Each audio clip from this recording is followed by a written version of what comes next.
Bloomberg Audio Studios. Podcasts, radio, news.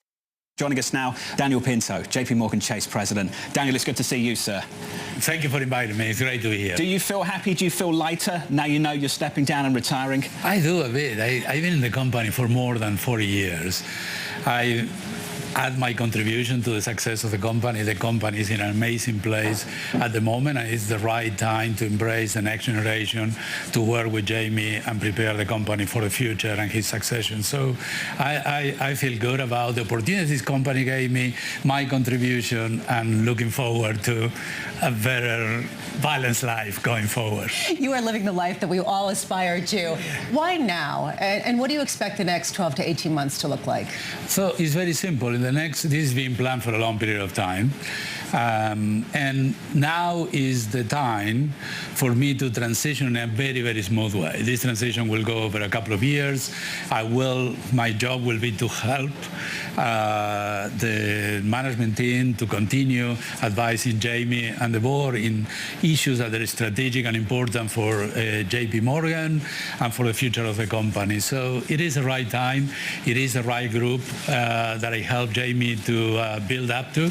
So I think that I feel good about where the company is and where I am now. You've been at JP Morgan and its affiliate banks for 4 decades. Yes. It's a long time. You've been to a lot of Davoses. You've seen a lot of different cycles of enthusiasm.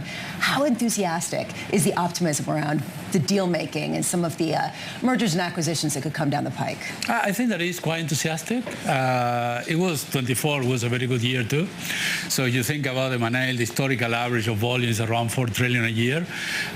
In 2023, it was around 3.2. Last year, 3.5. We think that this year could get to around 4 trillion, which is historical average. And most important, we hope that the timing, particularly in the U.S., to approve transactions is not as long. It's moved from 6 months in the past to around 18 months.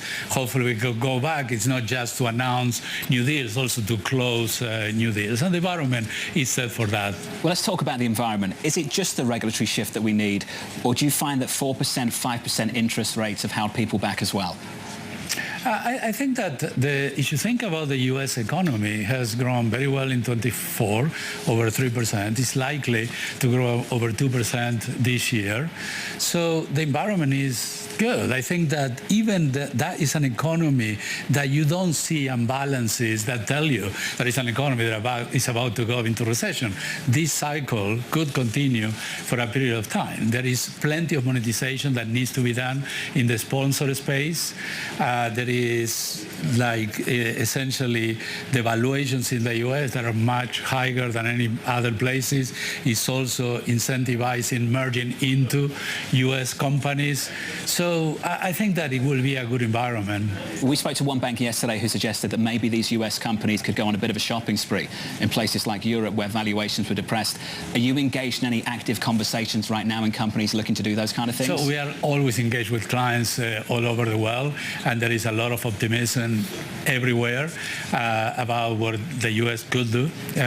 So therefore, yes, there is dialogue everywhere. So everyone sounds very optimistic, and then you go to some of these soirees in the evening, and people say there's a lot of enthusiasm. What actually will get done, we're less clear on, just simply because there is that question mark, to John's point, about benchmark rates, about the fact that the economy isn't slowing down so much. So why would they go any lower? And what happens if they go higher still because of debt and deficit? I tell you how I think about it. When you think about the U.S. economy, it's in a good place. There are no imbalances. Consumer is in a good place. The corporate sector is in a good place. Inflation hasn't yet got to the levels that it should be, and the deficit is high. And then you have policies coming from immigration policies, tariffs, fiscal policies, and others. So at the end, this government is about growth. So therefore, I hope they will balance the implementation of those policies in a way that it doesn't either overheat the economy or triggers a recession. So I think that the hope is because of that, because the economy is in a good place, and certain things like rational regulation, I don't like to talk about deregulation, rational regulation in our sector, in any other sector, could be good for growth. But if things go too far, then the Fed may have to hike rates and deal with inflation. Hopefully it doesn't happen. I guess that what I'm getting at, some people are asking, what could potentially derail this optimism? Is there anything that you could see derailing this optimism this year at a time when people are basically counting on this sort of rational regulation or some of the other pro-growth measures? To an extent is what I said, like inflation could be. That economy goes a bit too fast and doesn't allow inflation to come down. The geopolitical space is still in a challenging place, though there is some signs of potential improvement there. And at the end is like any other policy. You can do the right amount, you can do too much or too little.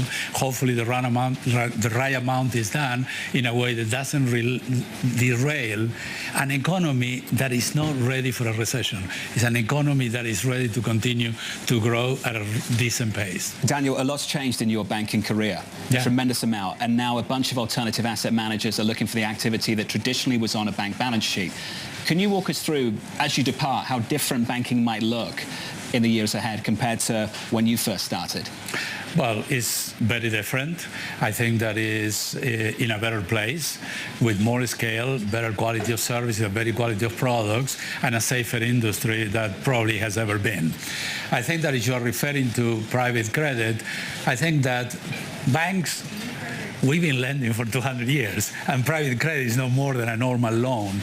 So I think that we feel very good and where we are in order to compete in that space.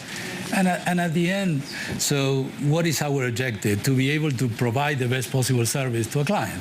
So therefore, what is it? Is in a certain transaction, you will be able to offer a syndicated facility, or you will be able to offer a direct lending facility. Both markets will tend to converge some way or the other, and we are in an amazing position to compete because we do have relationship with all those clients, and we offer to them not just the loan, we offer to them a bunch of activities. We saw a relationship develop between Mark Rowan's Apollo and Jane Fraser's Citi, announced at the end of last year. Are you exploring similar partnerships?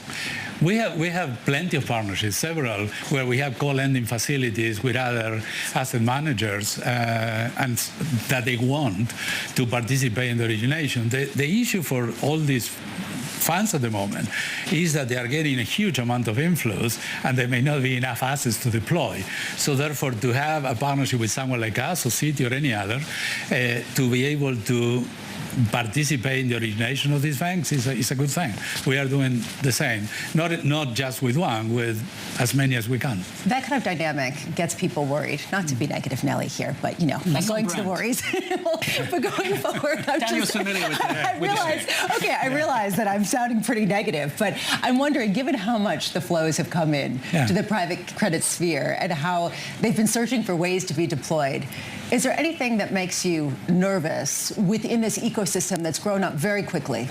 At the moment, no. I think that when you look at these funds, they don't have too much leverage. They are leveraged 1.5 times. So from that point of view, particularly in the bigger space, bigger loans, not so much. The only thing that made me pause and think about it is there is a lot of direct lending going into small business. There is a lot of direct lending going into the smaller side of middle markets. And this industry in the current form hasn't been tested through a downturn cycle, because when COVID happened, it was all subsidized by the different governments. So how these funds are going to behave in a downturn with small business is something that you want to be concerned about it, you want to keep an eye on. But I don't think that there is a systemic issue in this space in the short term. The components are not there for that to happen. Daniel, final question. How's the golf game? It's okay. What are we down to? It's been deteriorating and hopefully will improve. What's the handicap now? It has gone from 5 to 8. 5 to 8. Hopefully I go back to 5. Get it back down. You've got some time to do it now. Daniel, appreciate your time, sir. No, and congratulations on a fantastic career. Thank you very much. Thank you. And looking forward to covering the next 12 months with you too. Absolutely. Thank you, sir. It's Daniel Pinto there, the president of JPMorganChase.